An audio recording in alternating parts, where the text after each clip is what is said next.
halaman 7 bab 1 subbab 2 silaturahim memanjangkan usia. Konsep silaturahim di dalam Al-Quran dan sebagaimana dipraktikkan Rasulullah SAW bukan hanya dengan sesama umat Islam atau sesama umat manusia, tetapi lebih luas dari itu meliputi seluruh makhluk makrokosmos, mikrokosmos, dan makhluk spiritual. Silaturahim tidak dipilih dan dibedakan oleh atribut-atribut primordial manusia seperti agama, ras, etnik, suku bangsa, negara, warna kulit, jenis kelamin, bahasa, dan lain sebagainya. Jika terjadi silaturahim internal sama makhluk mikrokosmos bisa terwujud, maka akan memudahkan terjadinya ukhuwah komprehensif dengan makhluk makrokosmos. Silaturahim antara kedua kosmos ini diharapkan melahirkan kedamaian komprehensif dan abadi. Dalam kitab Umdatu Al-Qori karya Badruddin Al-Ani wafat 855 Hijriah disebutkan di dalam Taurat dituliskan bahwa silaturahim, akhlak yang baik, berbuat baik kepada kerabat, dapat membahagiakan rumah tangga, memperbanyak harta, dan menambah ajal meskipun dia kufur. Silaturahim juga bisa diwujudkan dengan para makhluk spiritual, seperti dengan para arwah yang telah wafat, para malaikat, dan para nabi. Sehingga istilah yang digunakan untuk mengunjungi saudara dalam silaturahim sama dengan istilah yang digunakan untuk mengunjungi orang yang telah wafat, yaitu zikrayah. Nabi Shallallahu Alaihi Wasallam bersabda, man zaro kubri au kola man zarofi kuntulahu safi'an au syahida. Siapa yang menziarahi kuburku, atau beliau bersabda, siapa yang menziarahiku, maka aku akan menjadi syafaat atau menjadi saksi baginya. Hadis riwayat Al-Baihaqi. Hadis ini menjelaskan bahwa Rasulullah SAW akan menjadi saksi bagi orang yang berziarah ke makamnya. Itu mengindikasikan bahwa Rasulullah SAW melihat dan mengetahui umat beliau yang menziarahi makamnya. Inilah hal penting yang mendorong banyak umat Islam memimpikan dapat berziarah ke makam Nabi Shallallahu Alaihi Wasallam. Syafaat menjadi begitu penting bagi kehidupan akhirat kita ketika kita tidak bisa mengandalkan ibadah yang kita lakukan lantaran penuh dengan kekurangan, baik kurang memenuhi syarat yang ditentukan syariat secara fikih atau secara batin yang terkadang bercampur riya, sum'ah, dan penyakit hati yang lainnya. Imam Ad-Damiri wafat 803 Hijriah mengatakan bahwa ziarah ke makam Nabi SAW termasuk ibadah yang mulia dan takarub yang paling utama. Para sufi juga mempunyai konsep silaturahim dengan Tuhan yang diistilahkan dengan takarub ilawah, pendekatan diri kepada Allah Subhanahu wa Ta'ala. Semakin harmonis silaturahim kepada para pihak, maka semakin tinggi kualitas dan martabat manusia itu.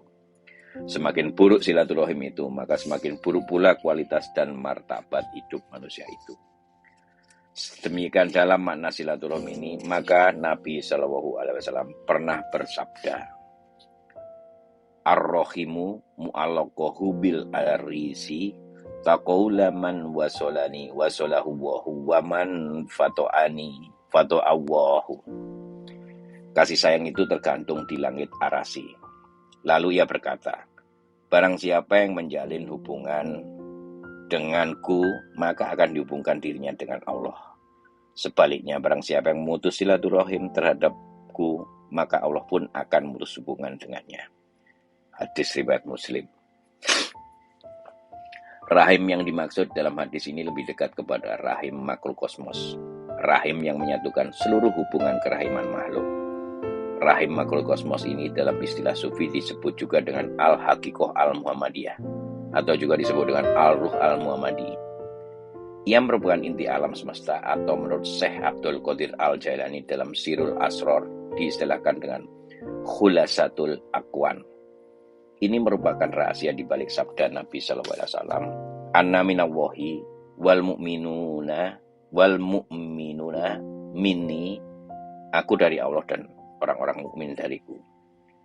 Di alam inilah Allah Subhanahu wa taala menciptakan semua roh makhluk, yakni dari ruh Muhammad di sebuah alam yang bernama alam lahut, sehingga para sufi menyebut alam lahut ini dengan al-waton al-asli. Oleh karena itu dalam hadis yang lain dikatakan, man la yarhaman nasa la yarhamullah. Barang siapa yang tidak menyayangi manusia, maka Allah Subhanahu wa taala tidak akan menjalin hubungan dengannya. Hadis riwayat Al-Bukhari Muslim. Artinya orang yang tidak menyayangi manusia dan makhluk yang lainnya tentunya tidak mengetahui hakikat yang diajarkan. Syekh Abdul Qadir Al-Jailani di atas dan melihat kedudukan rahim makrokosmos yang menjadi pusatnya roh, maka sangat masuk akal apabila silaturahim sebagai salah satu rahasia memperpanjang umur, sebagaimana disabdakan Nabi Shallallahu Alaihi Wasallam, "Man akhaba anna yubsadalahu fi rizqihi mayun salahu fi asrihi fal yasil rohimah." Siapa yang ingin diluaskan rezekinya dan dipanjangkan usianya, hendaklah ia menyambung silaturahim. Hadis riwayat Bukhari. Meskipun demikian, ada penjelasan lain yang rasional. Misalnya apa yang disabdakan Nabi SAW. Ini bisa dipahami bahwa orang yang memiliki banyak kolega baik sudah barang tentu lebih banyak jembatan rahmat dan rezeki yang bisa dibangun. Abu Al-Faraj, wafat 597 Hijriah, mengatakan bahwa setidaknya ada beberapa penjelasan mengenai bertambahnya rezeki dan usia ini. Setelah ia ditentukan dalam takdir Allah, pertama, makna bertambahnya rezeki dan usia adalah luasnya jaringan bisnis dan tambahnya kesehatan badan sebab silaturahim. Sebagian ungkapan juga mengatakan bahwa kaya adalah kehidupan dan miskin adalah kematian. Kedua, ada seseorang ditakdirkan berusia hingga 100 tahun. Selama 80 tahun usia berjalan, ia mengisinya dengan kebaikan. Lalu ketika kebaikan tersebut dilengkapi dengan silaturahim, maka usianya bertambah 20 tahun. Jadi, dari 100 tahun usianya itu, 20 tahunnya adalah bonus lantaran silaturahim. Ketiga, sebenarnya panjangnya usia itu sudah ditakdirkan bagi seseorang. Hanya saja bersyarat, yakni jika ia menyambung silaturahim. Misal, seseorang sisa usianya tinggal 50 tahun. Tapi jika dia menyambung silaturahim, maka sisa usianya akan bertambah menjadi 60 tahun. Keempat, sesungguhnya usia seorang telah tertulis dalam takdir. Namun tulisan takdir itu tidak ada yang tahu. Akhir usia seseorang yang ada di dalam ilmu Allah, fi ilmillah, tidak akan berubah. Tetapi apa yang tertulis dalam Lauh al-Mahfuz fi kitabillah, terkadang dia bahapus, yumhi, dan terkadang dia tetapkan, yusbit, sehingga Allah kuasa menetapkan dan menghapus batas ajal berdasarkan kuatnya silaturahim hambanya. Seperti jika di dalam Lauh al-Mahfuz tertulis usia seorang adalah 50 tahun, maka malaikat akan mencabut nyawanya berdasarkan catatan takdir di Lauh al-Mahfuz tersebut. Tetapi dalam ilmu Allah, orang tersebut akan rajin menyambung silaturahim sehingga usianya bertambah 20 tahun. Maka bertambahlah ketentuan takdir dalam Lauh al-Mahfuz yang dipegang malaikat itu, disesuaikan dengan yang ada dalam ilmu Allah. Sebagaimana disebutkan dalam firman-Nya, yamhuwahu ma yasha'u wa yusbitu wa indahu ummul kitab. Allah menghapus dan menetapkan apa yang Dia kehendaki. Dan di sisinya terdapat Ummul Kitab, Lauhul Mahfuz. Surat Ar-Ra'd, surat 13 ayat 39. Dalam sebuah hadis yang menurut Imam At-Tirmidzi, kualitasnya Hasan Sahih, dikisahkan tentang bagaimana Adam alaihissalam menawar umurnya. Diceritakan bahwa ketika Allah Subhanahu wa taala selesai menciptakan Adam, Allah Subhanahu wa taala mengusap punggung Adam alaihissalam sehingga berguguran dari punggungnya itu masamah jiwa-jiwa yang diciptakan Allah Subhanahu wa taala, yang akan menjadi cikal bakal keturunan Adam hingga hari kiamat. Dan di antara kedua mata setiap manusia diciptakan cahaya yang bersinar. Lantas dihadapkan kepada Adam alaihissalam. Kemudian Adam alaihissalam bertanya, "Ya Rob, siapakah mereka itu?" Allah Subhanahu wa taala menjawab, "Keturunanmu." Lalu Adam alaihissalam melihat salah seorang dari mereka yang membuatnya takjub akibat cahaya yang bersinar terang di antara kedua matanya. Adam bertanya, "Ya Rob, siapakah dia?" Allah Subhanahu wa taala menjawab, "Daud." Adam bertanya lagi, "Ya Rob, berapa usia yang kau berikan padanya?" Allah Subhanahu wa taala menjawab, 60 tahun. Adam alaihissalam berkata, "Ya Rob, tambahkan baginya dari umur yang kumiliki, 40 tahun." Ketika usia Adam alaihissalam tinggal 40 tahun, datanglah malaikat maut menghampiri Adam alaihissalam. Dan Adam alaihissalam bertanya, "Bukankah usiaku masih 40 tahun lagi?" Malaikat maut menjawab, "Bukankah itu sudah engkau berikan pada Daud?" Hadis riwayat At-Tirmidzi.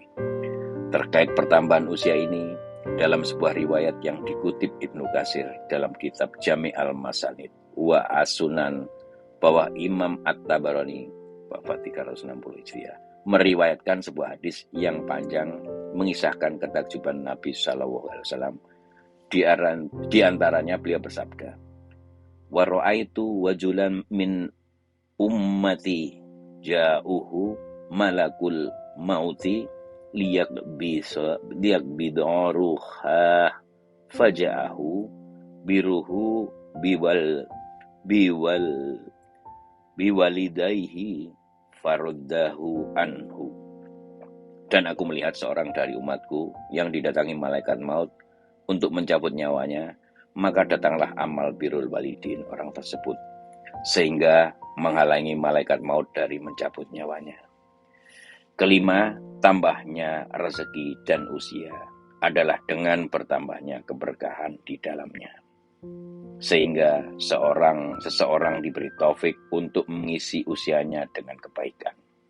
Meskipun usianya pendek, kebaikannya selalu disebut-sebut dari lisan orang-orang lantaran rajin silaturahim, hingga seolah-olah ia masih hidup.